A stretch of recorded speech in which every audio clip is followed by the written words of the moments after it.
বিশ্বের প্রথম gold street বা সোনায় নির্মিত রাস্তা তৈরি করতে যাচ্ছে দুবাই। এই রাস্তা হবে নবঘোষিত দুবাই গোল্ড ডিস্ট্রিক্টের অংশ। দুবাইয়ের রিয়েল এস্টেট কোম্পানি আইথরা দুবাই আনুষ্ঠানিকভাবে গোল্ড ডিস্ট্রিক্ট উদ্বোধনের সময় এই প্রকল্পের ঘোষণা দেয়।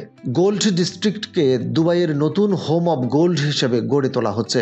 এখানে স্বর্ণ ও গহনা সংক্রান্ত সব ধরনের কার্যক্রম, খুচরা বিক্রি, বুলিয়ন ব্যবসা, পাইকারি বাণিজ্য এবং বিনিয়োগ এক জায়গায় পরিচালিত হবে।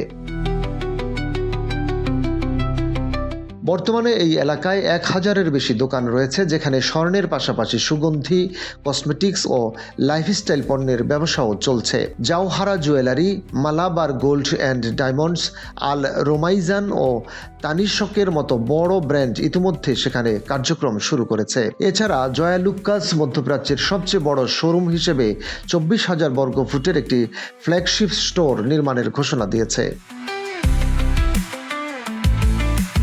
স্বর্ণ বাণিজ্যে বিশ্বের শীর্ষস্থানীয়দের মধ্যে রয়েছে সংযুক্ত আরব আমিরাত। 2024-25 অর্থ বছরে দেশটি প্রায় 53.41 বিলিয়ন ডলারের স্বর্ণ রপ্তানি করেছে। সুইজারল্যান্ড, যুক্তরাজ্য, ভারত, হংকং ও তুরস্ক ছিল প্রধান বাণিজ্য অংশীদার। এ সময় আমিরাত বিশ্বের দ্বিতীয় বৃহত্তম ভৌত স্বর্ণ বাণিজ্য কেন্দ্র হিসেবে অবস্থান ধরে রেখেছে।